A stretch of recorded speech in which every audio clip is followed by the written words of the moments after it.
삼투는 수동수동이 하나고요. 수동수동은 에너지의 소비가 없이, 소모 없이 자연스럽게 어떤 분자운동 측면으로 이동되어 가는 흐름이라고 보시면 되는데, 확산이 있고 삼투가 있었습니다.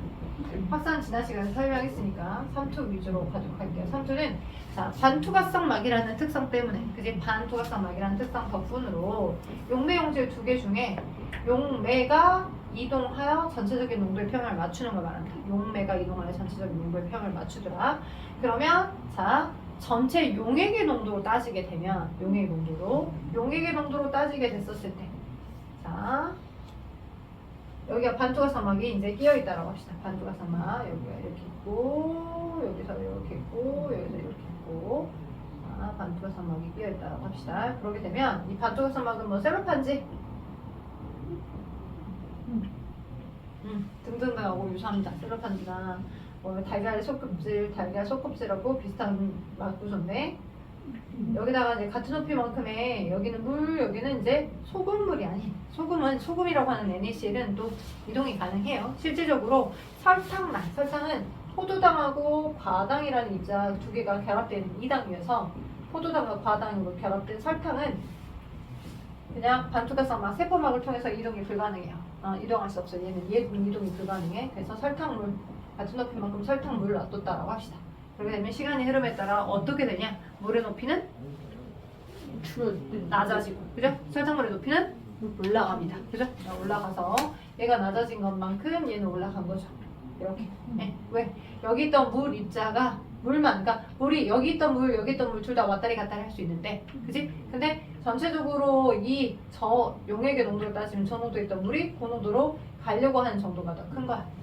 그래서 저 농도에 있던 물이 그 농도로 가려고 하는 정도가 커서 저 농도가 있고 그 농도가 있으면, 그지? 가려고 하는 정도가 커서, 그지? 이 설탕이라고 하는 아이가 쉽게 말하면 이제 생물학자들 입장에서는 설탕이 물을 끄집어 당겨서 농도의 평형을 맞춘다 이렇게 표현하는 거고, 자, 용액의 농도로 따지게 되면 저에서 고로 용액의 농도가 낮았던 곳에서 용액의 농도가 높았던 곳으로 저에서 고로 물이 이동하더라, 그지? 라고 표현할 수 있고요. 저 농도에서 그 농도로. 근데 이걸 자, 물의 확산으로도 보고 있어요.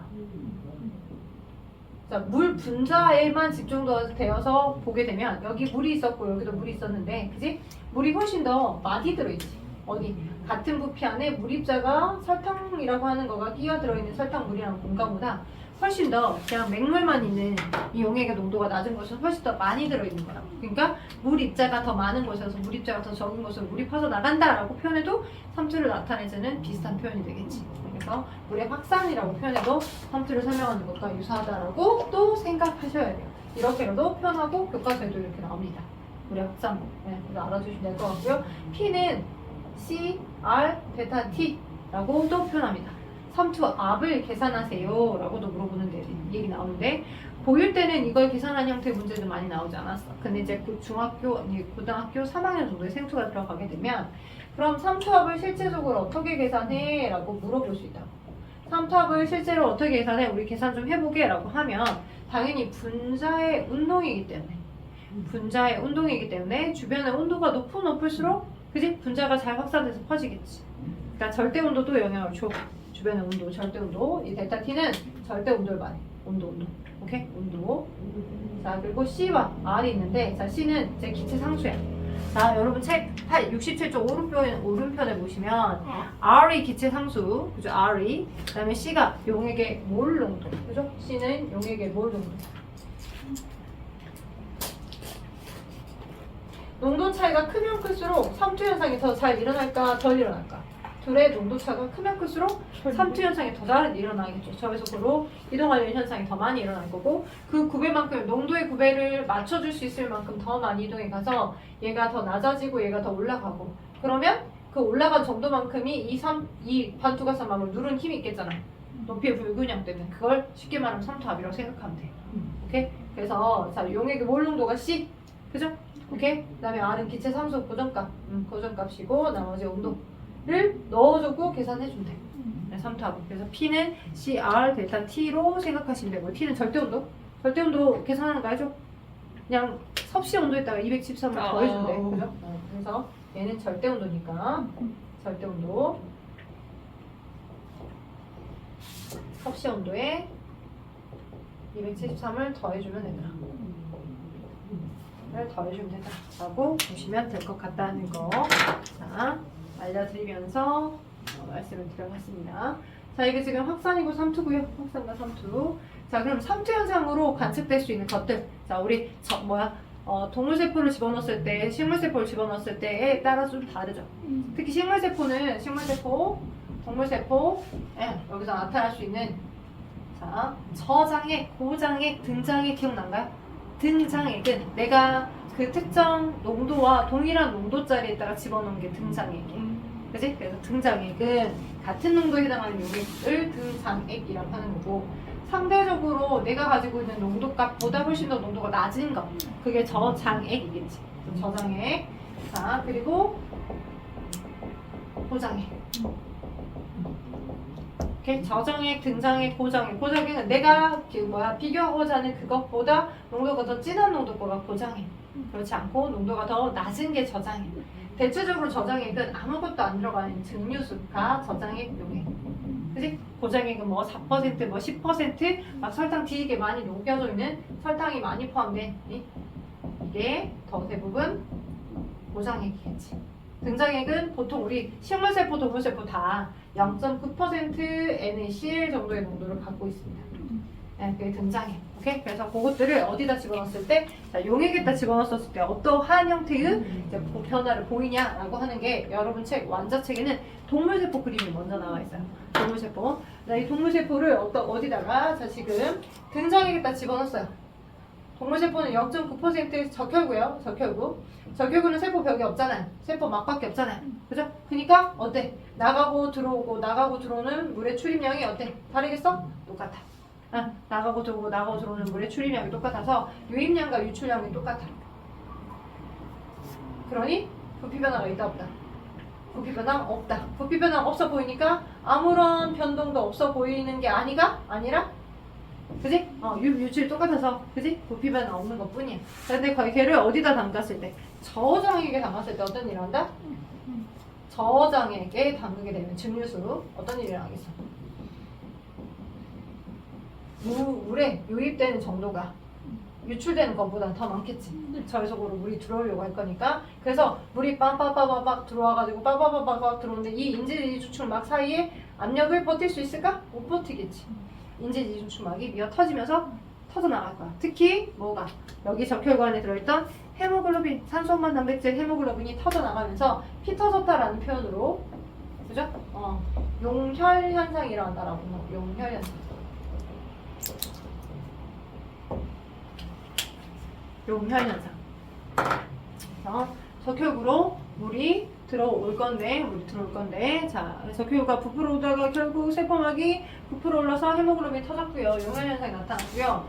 반대로 어디다 집어넣게 되면, 자, 얘를 고장액에다 집어넣게 되면 저농도였던 물이 더 많이 유출되죠. 그죠? 유출량이 유입량보다 더 많죠. 물의 이동이 있을 건데, 그러면 쭈그러듭니다. 텐션이 낮아져서. 그래서 쪼그라든 별도의 용어는 없어요. 정의된 용어는. 그래서 그냥 쪼그라든 끝. 얘는 용혈현상 피 터졌어요. 세포막이 터졌어요. 그 세포막을 버티게끔 해줄 게 없으니까. 근데 이제 식물세포는 뭐가 있어요? 세포벽이 있죠. 세포막 말고도 세포벽이 있어요. 그래서 등장액에 담갔을 때, 고장액에 담갔을 때, 그죠? 그 다음에 이렇게 세 개를 봐봅시다. 얘는 등장액이야. 둥이 아니라 등. 나가고 들어오고 똑같겠지. 부피 변화가 없어. 벽과 막이 똑같아. 근데 여기 저장액에서 담그게 되면 어떤 일이 일어나냐면 자, 유입량이 유출량보다는 더 많겠지. 그래서 세포벽의 텐션, 세포벽은 공유결합이기 때문에 셀룰로스의 텐션을 유지할 수 있을 만큼 이렇게 되다가 그지? 얘가 탁 터지지는 못해.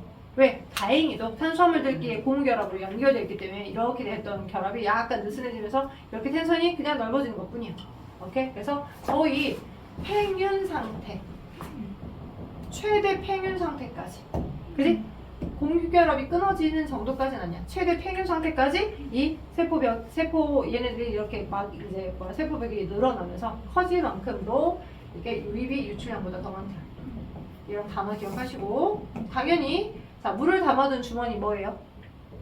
식물세포에 주로 많이 발달되어 있는 막성 소기관 중에 높이 불이다 물을 축적하는 두 글자? 에포! 맞아, 에포 맞습니다. 자, 에포. 자, 계속 두드러 깨가지고 드디어 말했어요. 에포. 에포의 크기가 더 커졌겠죠. 에포의 크기가. 에포 안에도 물이 많이 포함되어 있을 거고, 여분의 물들이. 그죠? 핵이 이렇게 있으면. 그지? 에포의 크기가 되게 커진 상태로 될 것이다.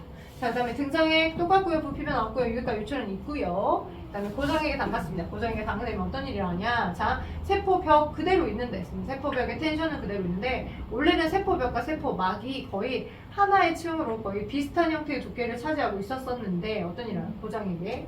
여기 상대적으로 더 져야, 그러니까 유출이 더 많겠지. 유입보다. 그지? 그지? 유출량이, 그지? 유입량보다 더 많아. 그러다 보니 벽 틀은 그대로 있는데 벽까지 쭈그러드는 건 아니야. 세포 벽까지 쭈그러드는 건 아니고 안에 존재하는 세포 막의 텐션이 약화되면서 이 얘를 세포 막을 원형질이라고도 해. 우리가 세포의 소기관들 중에 자, 아주 옛날식으로 표현하는 것 중에 하나이긴 한데 원형질과 후형질로 나누기도 하거든요. 예전식으로 좀 표현하기도 하지만 원형질과 후형질로 나누는데 원형질은 으뜸은 생명활동을 유지시키게끔 하기 위해서 중심이 되는 형태의 세포 소기관들을 으뜸은 원형질이라고 합니다. 그럼 중심이 되는 세포 소기관들 중에 누가 있냐? 자, 당연히 핵 있고, 그지? 세포 막이나, 그지? 미토콘드리아나, 그지? 다 중요해. 엽록체, 리보솜 다 중요해. 그지?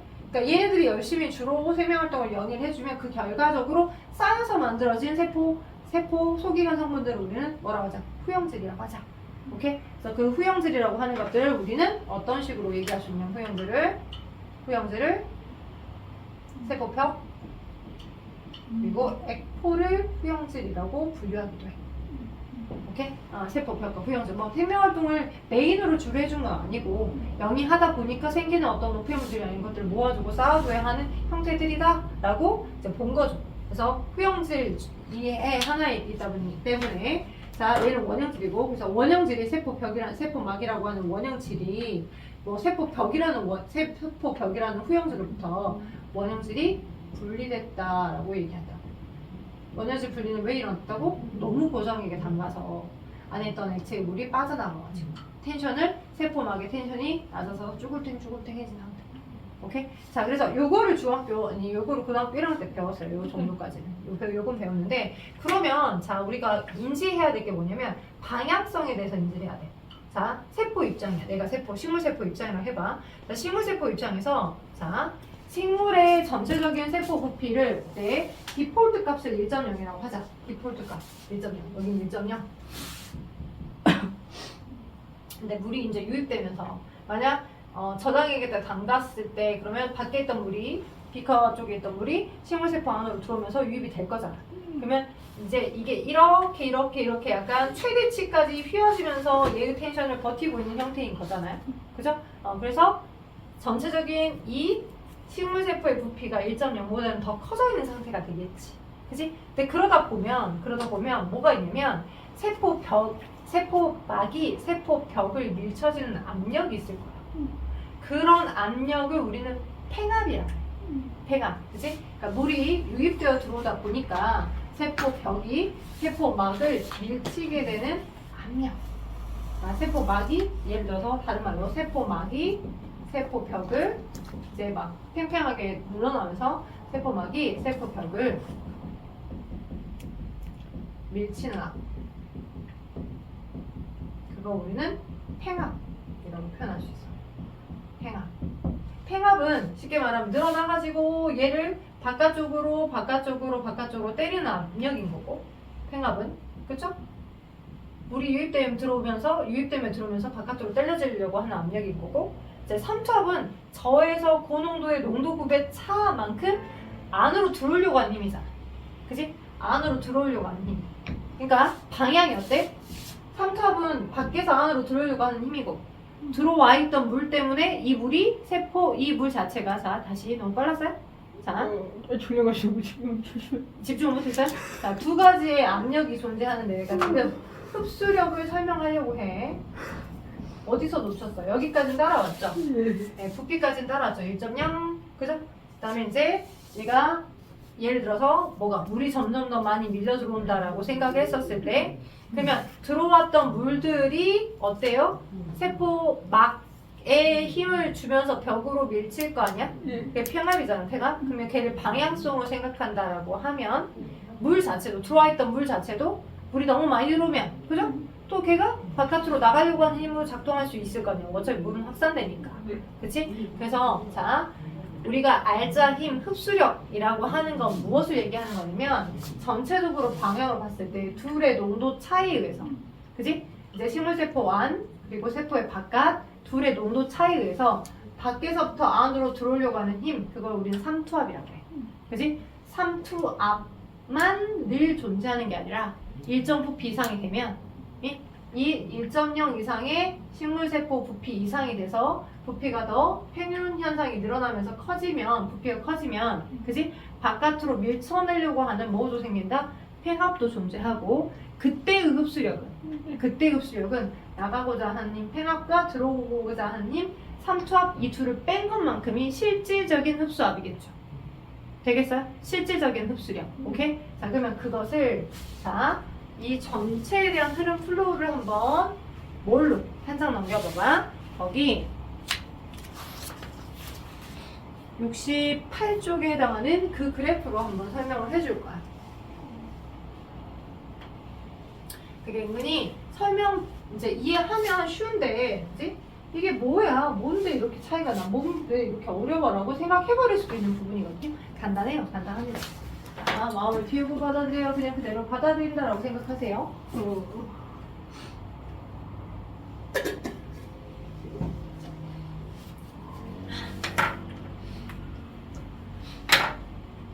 자, 식물세포의 삼투압 그리고 흡수력과의 관계. 자, 이게 어떤 형태냐면 여기 Y축부터 X축부터 볼게.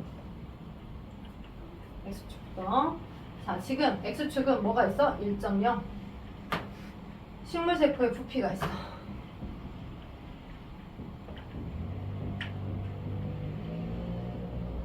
자, 이때는 언제냐면 원래 그냥 가장 디폴트 값, 기본값의 식물세포의 부피가 1.0으로 뭐였을 때야? 얘가 그냥 등상의 상태에 바깥 간의 농도 차이가 없고 내 식물세포의 부피가 일정 수준을 유지하고 있을 때 이게 1.0인데 근데 이제 이 실험을 하는 건 먼저 어디다가 넣어가지고 얘를 자 고장액에 넣어서 식물세포를 고장액에 넣어서 자 이미 고장액에 넣어버렸기 때문에 얘가 이제 원래 이렇게 되어 있었던 애가 저에서 고로 많이 물이 빠져나가 있는 상태의 쭈글해진 원형질 분리가 일어나져 있는 얘를 그지? 이렇게 되어 있는 얘네들을 뭐에다가 얘를 이제 삼투현상이 일어날 수 있도록 저농도 저장액에다가 점점 담가가지고 어떤 일이 어떻게 일어나게를 관찰한 거야. 저 그래프의 결과는 그지? 오케이? 그러니까 요것은 원래 이렇게 되어 있는 얘네들을 저장액에 담갔을 때 시간 순서의 흐름에 따라서 어떠한 형태로 어떠한 압력을 받으면서 얘의 세포, 이 식물세포가 모양이 달라지면서 어떤 압력들, 각각의 압력들이 어떤 변화를 겪을까 이거야. 그럼 봐봐. 가장 초기 때는 자 이때는 거의 이제 얘가 완전 쭈글탱 이미 처음에 고장액에 담갔기 때문에 충분히 쭈글탱 유출이 많이 일어나서 그지? 거의 이 내부의 농도가 되게 진했을 거 아니야. 식물세포 내부의 농도가. 그러니까 식물세포 내부 농도가 제일 진하고 바깥은 고장액이고 농도차가 제일 컸겠지. 삼투압이 어때? 높아. 그지? 삼투압이 제일 커. 삼투압이라는 건 뭐야? 농도 9배야. 여기는 진짜 극고야. 처음 당그자마자. 그지? 당그자마자의 상태는 그지? 이 식물세포 내부는 엄청 농도가 진하 있는 상태였고 제일 바깥은 증류수로 농도가 제일 약한 상태이기 때문에 농도차가 제일 크잖아. 그지? 농도차가 제일 크니까 받는 삼투압이 클 거라고 해. 아까 삼투압 계산값이 뭐였어? 뭐야? 기체상수액, 그지? 이게 뭘 농도차가 크면 클수록 삼투압이 크다고. 삼투압이 많이 일어난다. 그지? 근데 이제 얘가 물이 쑥 유입량이 많아지면서 그지? 많아질수록 바깥 간의 농도차가 더 심해져? 안 심해져? 안 심해지지. 그지? 거의 농도차를 이제 상쇄시키려고 물이 들어가면서 삼투현상으로 물이 들어가면서 희석이 되잖아. 그치? 진했던 농도 차만큼이 처음에는 거의 한 10 정도의 농도 차였다면 물이 많이 들어가서 농도의 차이가 희석이 돼갈 거잖아. 그럼 그 농도 차이가 약해지니까 삼투압은 점점점 높아지겠어, 낮아지겠어? 낮아지지. 농도의 곱의 차이에 의해서 생기는 압력이니까 네. 낮아지는 거라고. 그래서 삼투압 그래프가 어떻게 되는 거냐? 자, 압력 여기는 이제 삼투압, 팽압 등등등을 다 고려해서 그냥 프레셔 압력으로 다 퉁친 형태의 값이야. 그래서 여기에 삼투압은 시간의 흐름에 따라서 다 이런 식으로 점점점 낮아집니다. 이 위 그래프가 누구야? 삼투압이야. 그지? 그래서 삼투압이 제일 컸어. 농도차가 제일 컸을 때 처음의 상태야. 그지? 그러다가 물이 밀려 들어와. 저장에서 고장에 들어서 퉁칠 만큼으로 세포 벽과 세포막이 똑같은 공간을 차지할 만큼으로 충분히 부피가 1.0 된 거야. 이거 이 x축은 뭐다? 세포의 부피. 세포의 부피. 상대값. 상대값이 절대값이 아니고 상대값으로 똑같아졌어. 오예 그래. 자 이렇게 됐어. 이해됐죠? 자 근데 이제 이 다음부터 그지? 어차피 그래도 완전히 처음보다 저와 고의 농도차가 완전 크진 않지만 그래도 여전히 이거 완전히 극저 농도니까 왜 용질 자체가 바깥으로 퍼져나가진 않잖아. 응, 그러니까 농도 차이가 있긴 있는 상태잖아. 그지? 근데 이제 물이 밀려 들어오다 보니 뭐가 생겨 이제? 물이 이제 들어오는 속도는 더 더딜 거야. 처음에는 뭐 들어왔던 거에 비하면 들어오는 속도는 더딜 거야. 왜? 농도 구배가 더 크진 않으니까. 그래서 자 조금 들어왔지만 근데 이제 세포막만큼하고 벽만큼이 딱 똑같은 사이즈만큼 됐는데 더 물이 살짝 조금씩 천천히 들어오기라도 하니까 이 막이 벽을 밀치는 압력이 생기겠죠. 그죠? 그래서 막이 벽을 밀치면서 그게 이제 들어왔던 물 자체가 막을 밀어내면서 바깥으로 작용하는 힘, 그게 팽압이라고. 들어왔던 물 자체가 막이 벽을 밀치면서 작용하는 힘, 그게 팽압. 그치? 그럼 그렇게 나가고 싶고 들어오려고 하는 거 두 개를 뺀 값이 진짜 찐 물이 흡수되는 정도겠잖아. 그치? 삼투압에서 들어오려고 하는 물의 정도, 압력, 물이 들어오려고 하는 힘, 그 다음에 들어왔던 물들이 이제 똑같은 벽하고 막의 사이즈만큼이었지만 더더더 물이 많이 들어옴에 의해 나가고자 하는 방향에 팽압이 작용하는 거, 그걸 뺀 것만큼이 찐짜배기에 알짜 물이 흡수된 정도의 흡수력, 그게 흡수력이야. 흡수력. 그래서 이때부터 뭐가 생기기 시작해? 이때부터 여기의 부피가 1.0, 그 다음에 1.1, 1.2, 1.3으로 저때부터 팽압이 생기기 시작해. 이해되죠? 그래서 팽압이 이렇게 생기기 시작해서 이렇게가 생기는 게 팽압이야. 그죠? 이 아래 파란색 그래프, 너의 책에 나와 있는 파란색 그래프가 이렇게가 팽압이 되는 거고 방향은 안에서 바깥쪽으로 미는 힘이라고 생각하시면 돼. 얘가 팽압 그래프. 오케이? 팽압의 그래프. 그러면 자 흡수력은 뭐냐면 흡수력은 이제 물이 들어오려고 하는 정도, 진짜 들어오려고 하는 정도잖아. 자, 삼투압은 들어오려고 하는 방향, 팽압은 바깥으로 나가려는 방향. 그래서 뭐에서 뭘 빼야 되겠어? 삼투압에서. 진짜 들어오려고 하는 방향에서 이제 나가려고 하는 방향에 팽압을 뺀 것만큼이 진짜적으로 들어왔던 힘, 들어오려고 하는 힘의 정도잖아. 물이. 그지? 그러니까 삼투압 빼기 뭐를 팽압을 뺀 것만큼이 실질적으로 물이 유입되려고 하는 흡수력의 정도잖아. 여기서부터 여기까지가 삼투압인데 이때는 팽압이 0이었어. 1.0의 부피에서. 모든 프레셔니까. 근데 이 정도로 조금 뭐가 그 식물의 부피가 커졌다라고 하는 건 자, 삼투압이 이만큼인데 그지? 팽압이 이만큼이어서 얘를 뺀 것만큼 이 안에 내부 공간 여기서부터 여기가 뭐인 거야? 흡수력을 의미하는 거야. 맞죠? 이 식물의 부피에서는 그지? 삼투압은 그지? 요 정도고 팽압 바깥으로 밀려고 하는 힘 팽압이 요 정도인데 그지? 그 차이 여기서 여기를 뺀 것만큼 이게 진짜 실제 흡수된 정도. 그 다음에 이 정도의 식물의 부피를 차지하고 있는 얘는 삼투압은 처음보다 훨씬 더 낮아졌겠지. 농도구배가 더 크지 않으니까 농도구배가 더 작으니까 충분히. 그리고 들어왔던 물에 의해서 내보내려고 하는 힘 팽압도 조금 더 커졌고 그죠? 그래서 이 정도구나. 여기서 이 팽압도 조금 더 커졌고 그러니까 실질적으로 여기서 여기를 뺀 것만큼 여기가 흡수되려고 하는 정도 실질적으로. 자, 이 정도의 부피에서는 어떻게 된다? 삼투압 나가려고 하는 힘, 들어오려고 하는 힘하고 나가려고 하는 힘이 똑같아. 그러니까 더 이상 물이 들어와? 안 들어온다. 이때는 부피 변화가 없다. 왜? 삼투압과 뭐가 같아서? 행압이 같아서. 그리고 최대 식물의 부피 상태. 이게 중요합니다. 오케이. 자, 어렵게 생각할 필요 없어요. 그래서 오른쪽 69쪽 한번 채워줘 봐요.